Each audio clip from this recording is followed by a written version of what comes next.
Ever wonder how big intellectual shifts happen? Like, how ideas take root in places you wouldn't expect, places shaped by their own unique cultural and political landscapes? That's a fascinating question. It gets at the heart of how context really shapes the way philosophical ideas evolve over time.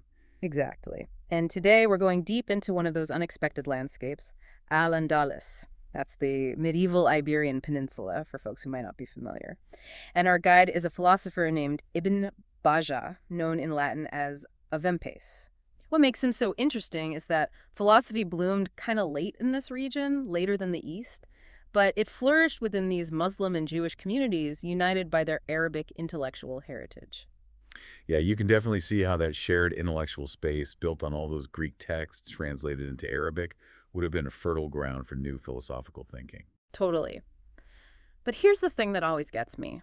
Early on, there's not a lot of evidence of philosophy happening in Al-Andalus. It's almost quiet, despite all this intellectual activity.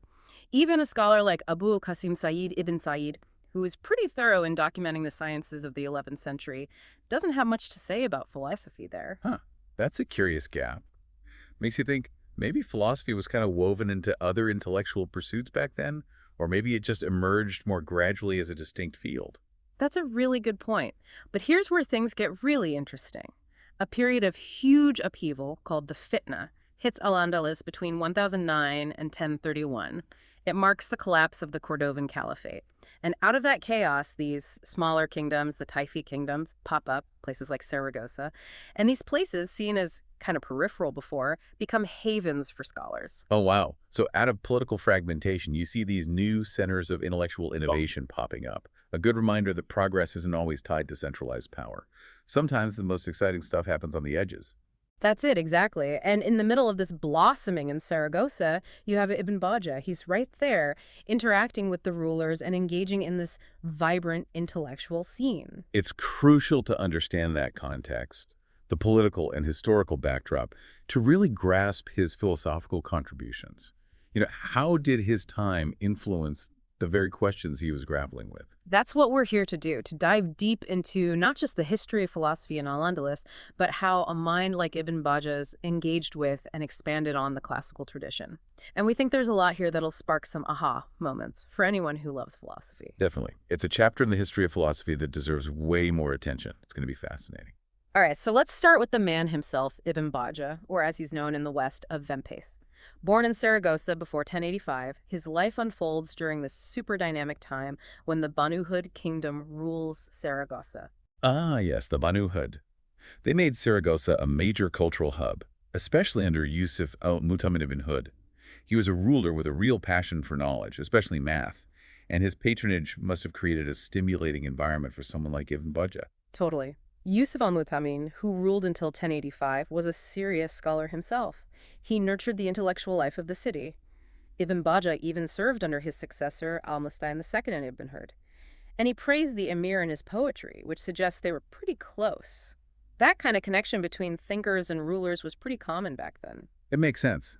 Those connections at court were often key to supporting and spreading philosophical ideas.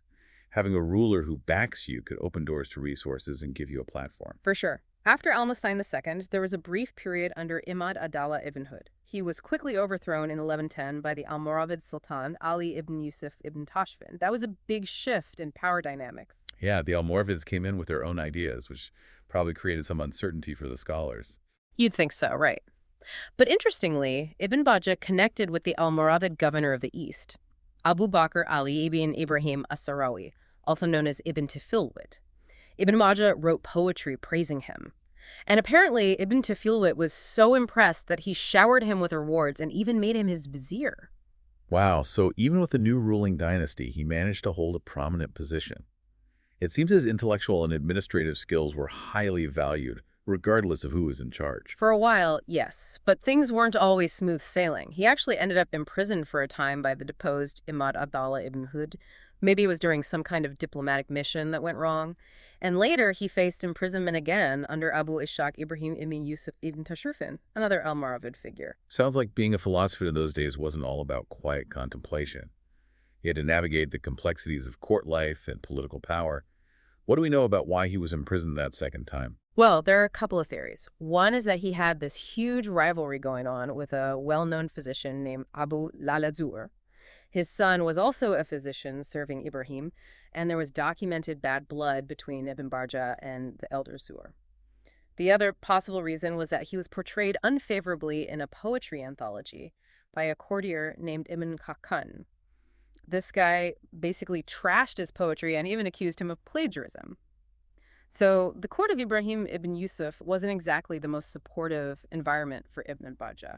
It really highlights the human side of intellectual history, right? Yeah. Philosophical ideas don't just exist in a vacuum. They're shaped by the personalities and conflicts of the thinkers and the social circles they're in. Absolutely. But even with those setbacks, Ibn Bajjah kept working within the Almoravid sphere. He even served as vizier to Yahya ibn Yusuf ibn Tashfin in the Maghrib, another brother of the Sultan, for about 2 decades. That's a long time. It shows real resilience on his part, and maybe some political savvy too, since he managed to bounce back after those tough times. And then, things take a final dramatic turn. Ibn Bajjah dies in Fez in 1139. And get this, multiple sources suggest he might have been poisoned, possibly by people connected to his old rival, Abu Lala ibn Zur. Wow, a dramatic end to a remarkable life in philosophy. It really emphasizes the high stakes and intense rivalries that could play out in those circles. But even beyond the rulers and politics, Ibn Bajjah had strong connections with other intellectuals.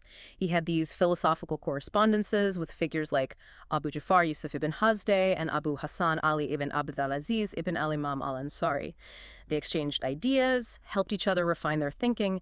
Ibn al-Imam especially seems to have played a key role in preserving Ibn Pais's works. You can't overstate how important those networks were for keeping philosophical knowledge alive. Those correspondences and folks like Ibn al-Imam ensured those ideas survived beyond their time.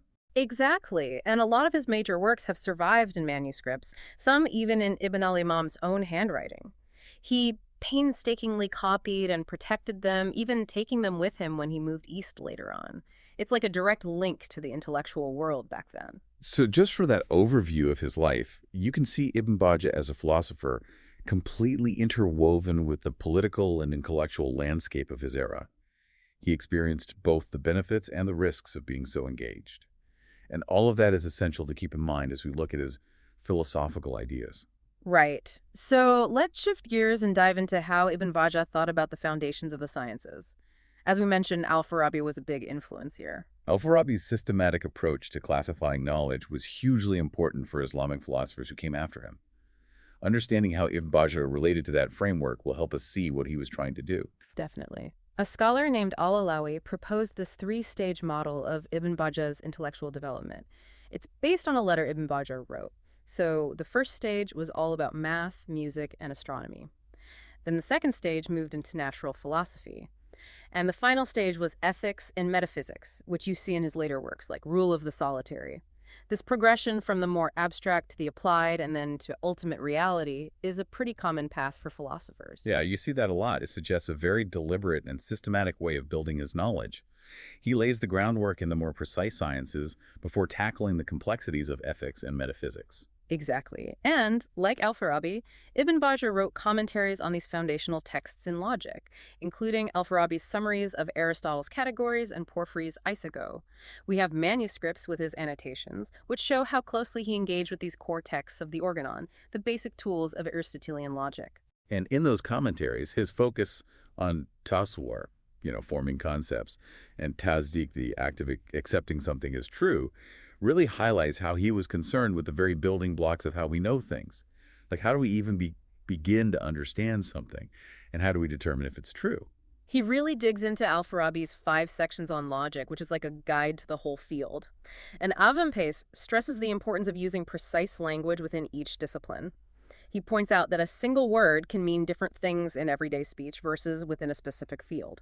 A sharp mind and proper training are needed to tell those nuances apart and avoid confusing the sound of a word, lafo, with its intended meaning, mana. Right, that focus on linguistic precision is crucial if you want to do philosophy rigorously. Ambiguity in language can lead to all sorts of messed up reasoning and misunderstandings.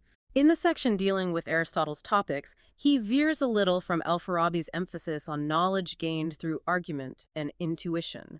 Ibn Pace focuses more on the different levels of certainty we have about propositions.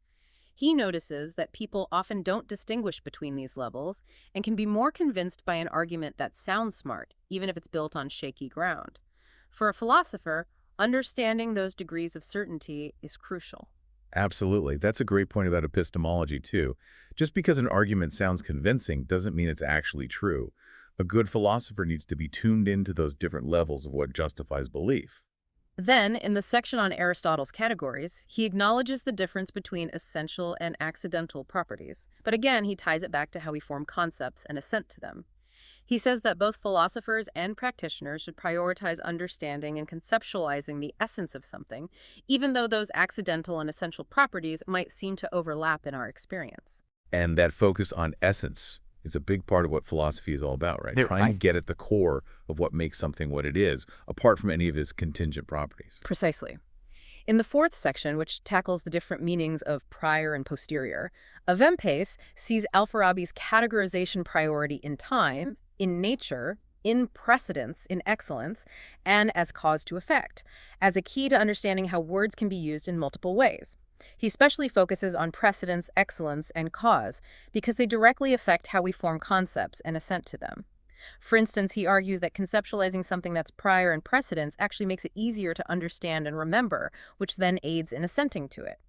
Similarly, understanding essential properties, prior and cause and excellence, as distinct from accidental ones, helps us grasp those different grades of certainty, what's received, what's generally admitted, and what's truly intelligible. That's a really detailed analysis of prior and posterior.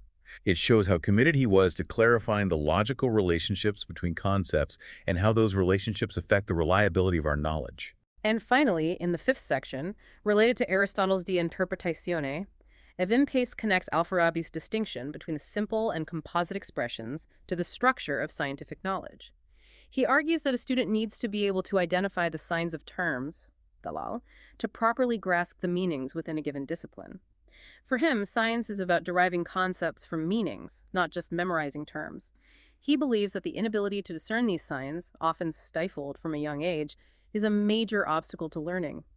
He also offers his own interpretations of existential verbs and conditional statements, demonstrating his independent engagement with these logical tools. His emphasis on understanding over just rote memorization is so important for anyone who's teaching or learning philosophy. You have to be able to analyze language and grasp the underlying meanings if you want to make real intellectual progress. Now, beyond those initial explorations of logic, Avempes gives us his own classification of philosophy. He draws on Alfarabi, of course, but adds his own unique elements. He divides philosophy into metaphysics, physics or natural science, practical philosophy, mathematics, and logic.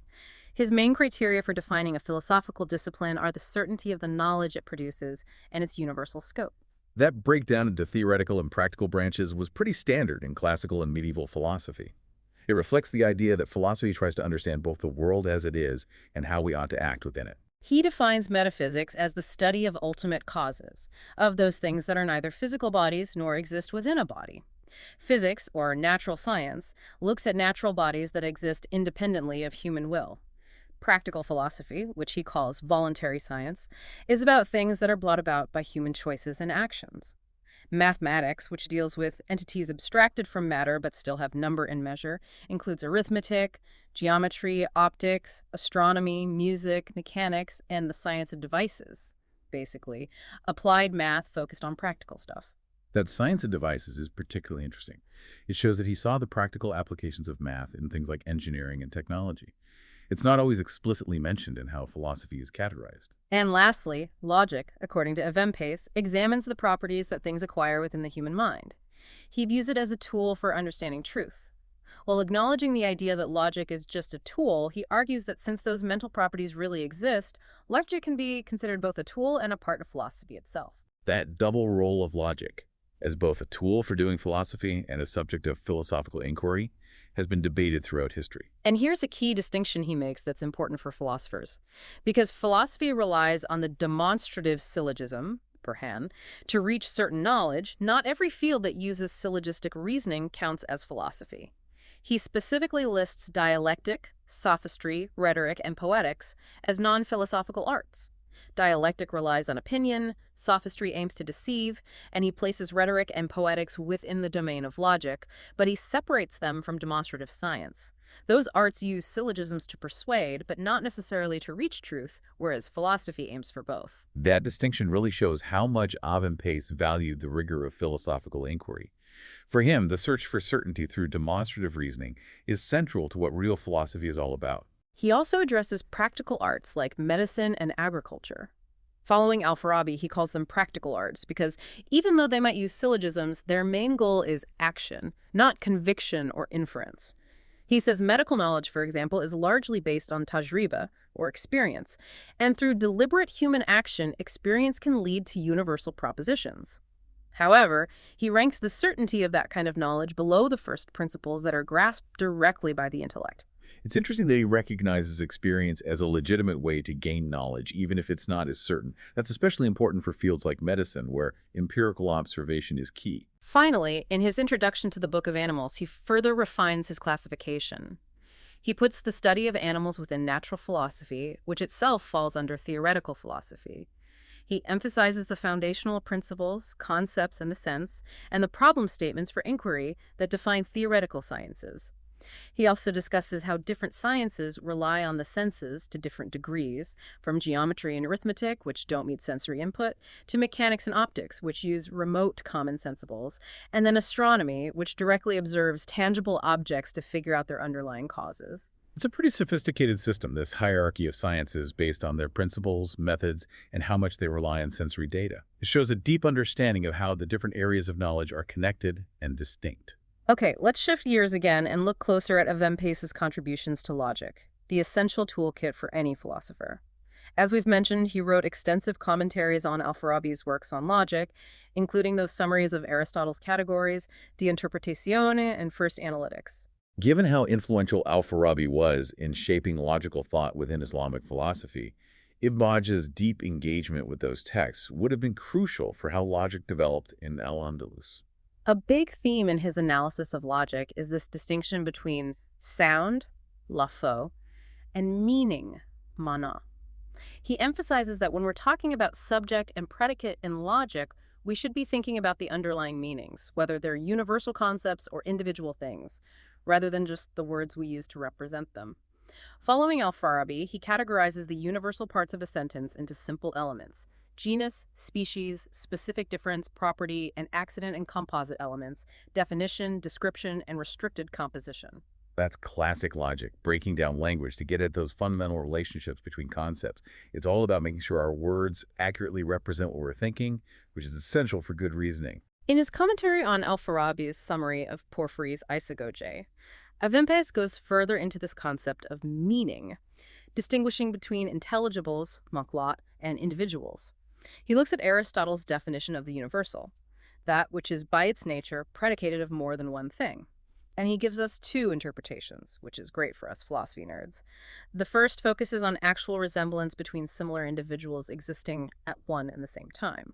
But the second interpretation is more nuanced. It emphasizes the inherent nature of the universal and its potential to be similar to more than one individual, without needing that resemblance to be happening right now. He uses the example of an eclipse. As a concept, it has the potential to be similar to and be predicated of many specific instances. Ultimately, he defines the universal as having this inherent potential for multiple resemblances, a potential rooted in its intelligible meaning. Defining the universal in terms of potentiality instead of just actuality is a really interesting move. It opens up a more abstract and expansive way of thinking about universals, not bound by what currently exists. He argues that the main point of the Isagoge is to clarify those basic concepts that underlie Aristotle's 10 categories. He thinks the first interpretation of the universal, the one based on actual resemblance, fits better here, because the categories themselves aren't universal to all beings. They're about existing things as our minds perceive them. He sees the 5 predicables, genus, species, differentia, property, and accident, not as self-evident concepts, but as relationships between two universals within the framework of individuals and classes. For him, genus, species, and property represent essences inherent in a shared subject, while accident isn't an essence and exists outside of the subject. Interestingly, he points out that differentia is specific to the individual and can be understood without directly referencing the universal. So it seems like he's pushing for a more relational and dynamic way of understanding those core concepts in logic. He's not just classifying things statically. He's interested in how those concepts function together and how they relate to individuals. You got it. He sees the isagoge not just as an explanation of 5 terms or sounds, or 6 if you include the individual, but as the foundation for all of Aristotle's organon. This suggests he understood that you need a solid theory of individuals and classes before you can even have a comprehensive theory of definition and description. He's making a case for a more systematic approach to logic, where everything builds on those fundamental concepts of the universal and the individual. When he turns to Aristotle's analytics, he gives his take on why Aristotle introduced the syllogism in the first place. He proposes that Aristotle wanted to discuss syllogistic potency, alqua alkiasia, the inherent capacity of a syllogism to yield multiple conclusions or be used in various ways. He even connects the idea of inverting logical statements to the introduction of the fourth figure of the syllogism, which some earlier commentators, like Galen, thought Aristotle missed. But Avempace doesn't reject the fourth figure. Instead, he tries to fit it into his broader understanding of syllogistic potency. That shows how he engaged with the history of logic, not just accepting things blindly, but critically examining and defending even those parts of Aristotelian logic that were controversial. And he does something really cool with logic in his work on coming to be and passing away. He uses the syllogism as a model for understanding how our minds move towards a goal. He has this analogy of traveling to Cairo, where the steps of the journey are like the premises of a syllogism, and reaching Cairo is the conclusion. Then he takes it further and applies it to how we pursue perfection and happiness, suggesting our actions can be understood in this logical framework. It's like he's bridging the gap between formal logic and the messy world of human thought and action. It's a really creative use of the syllogism. Lastly, there's his work on Alfarabi's treatise about the premises of the syllogism, the topoi, those universal premises. Avempace takes a unique approach, rooted in his idea of conceptualization, tasawwur. He says a topos comes from the process of forming a concept and exists within the soul. It's immaterial and general, encompassing not just universals, but also particulars, specific differences, definitions, descriptions, properties, accidents, all sorts of things. This broad view elevates the theory of topoi from being just a list of argumentative strategies to a theory of how syllogisms work as vehicles for knowledge across all fields. So it's clear that Avempace's contributions to logic were way more than just commenting on older texts. He was actively reinterpreting, expanding, and finding new applications for logic, always emphasizing that crucial role of how we form concepts. Now, let's move on to the mathematical sciences. This is another area where Avempace really shines. He was a skilled musician. He composed muwashaha poetry, which is a very complex form. He even wrote a short treatise on melodies where he explored how playing the oud, the lute, could have healing effects. He drew on the prevailing cosmological views of the time and suggested a universal harmony between the movements of the celestial spheres and the humors in the human body. He linked each chord of the lute to one of the 4 elements, implying they could influence diseases caused by imbalances in those humors.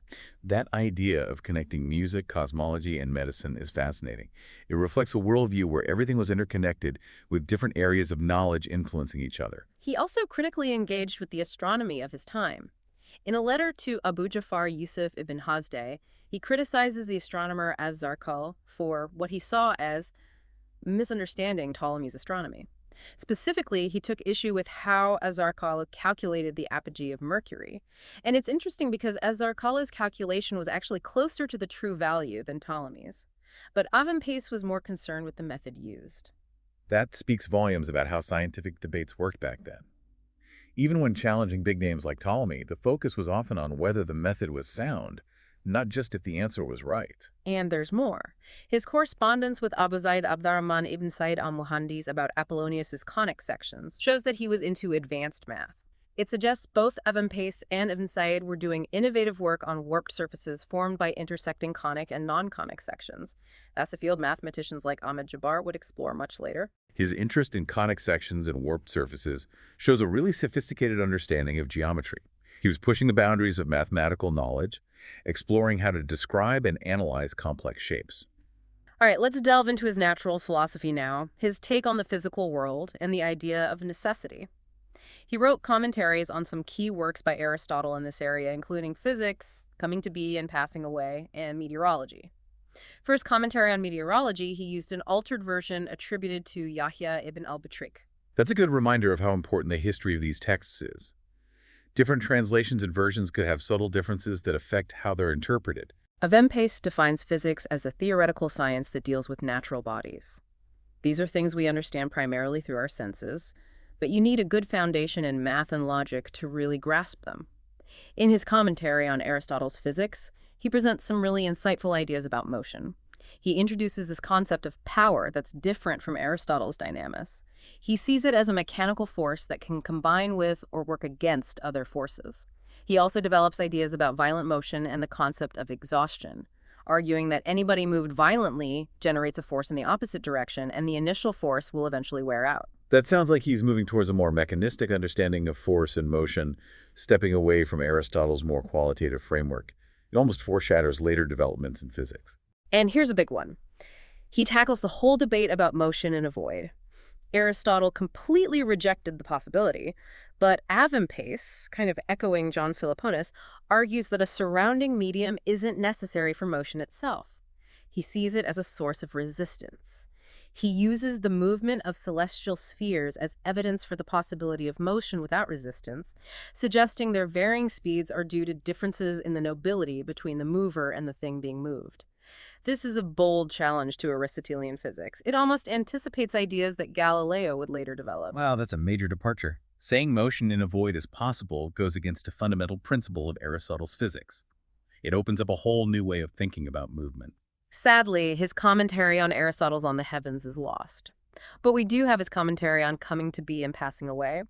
In it, he does a deep dive into the Arabic word kon, coming to be, and stresses the importance of understanding act and potency in metaphysics to make sense of how things come into existence and cease to exist in the natural world. That shows how he was committed to getting at the metaphysical principles behind the physical changes we observe. He wasn't just describing what we see, but trying to explain the underlying why. Now, in his commentary on Aristotle's meteorology, he offers his own explanation for the Milky Way. Aristotle thought it was caused by fiery exhalations in the upper atmosphere, but Avempace proposes that it's actually the light of many stars clustered together. He says it looks like a continuous image because of refraction in the atmosphere. And he backs this up with his own observation of a planetary conjunction, where he noticed the planets looking elongated due to refraction. That's a great example of him combining his own empirical observations with theoretical reasoning. It suggests a more empirically grounded approach to natural philosophy. He also wrote about animals in his Book of Animals and about plants, building on the pseudo-Aristotelian works on biology. In Book of Animals, he classifies the study of animals as part of natural philosophy and identifies those fundamental oppositions that could be the basis for a demonstrative science of zoology. He even gets into details about animal behavior, like how insects mate. So he wasn't just focused on the physical world and the cosmos. He was interested in the diversity of life, too. His work on biology shows a comprehensive interest in the natural world. And more broadly, in the Book of Animals, he develops this theoretical system where forms, both natural ones like the form of a horse, and artificial ones like the form of the house, possess an inherent power to move. He places those forms within a hierarchy with different levels of participation. He distinguishes three types of necessity. Absolute necessity, necessity by design, which is tied to purpose and human agency, and material necessity, which comes from the nature of matter itself. He uses those concepts to explain things like lunar eclipses. He also argues that celestial bodies, because they don't have contrary forms, don't possess potentiality. That's why they're not subject to coming into being or passing away. That system he created, with those concepts of form, power, and different kinds of necessity, is a really sophisticated attempt to explain a huge range of things in the natural world, from the simplest interactions of matter to the grand scale of what happens in the heavens. Now, let's dive into his understanding of the soul and the nature of knowledge. His book on the soul, although we have different manuscripts that vary in how coherent they are, gives us a glimpse into his views on this central philosophical topic. The soul and its relationship to the body, and how we gain knowledge, were huge questions for ancient and medieval philosophers. Avempace's take on this is crucial for understanding his whole philosophical system. He defines the soul as a perfecting form that works through an instrument, which is the body. But he's careful to distinguish the soul from just plain nature. He sees it as an incorporeal substance that ranks higher than physics and math, just below metaphysics in the hierarchy of being. He even references Plato's famous definition of the soul as something which moves itself. That definition lines up with a long tradition in philosophy that views the soul as the source of life and motion. And emphasizing its incorporeality puts him in the camp of those who see the soul as intellectual or spiritual, not just material. He engages with Aristotle's list of the soul's powers: nutrition, sense perception, imagination, and reason, even though he didn't have a direct translation of Aristotle's De Anima in Arabic. But his interpretations often have these unique twists.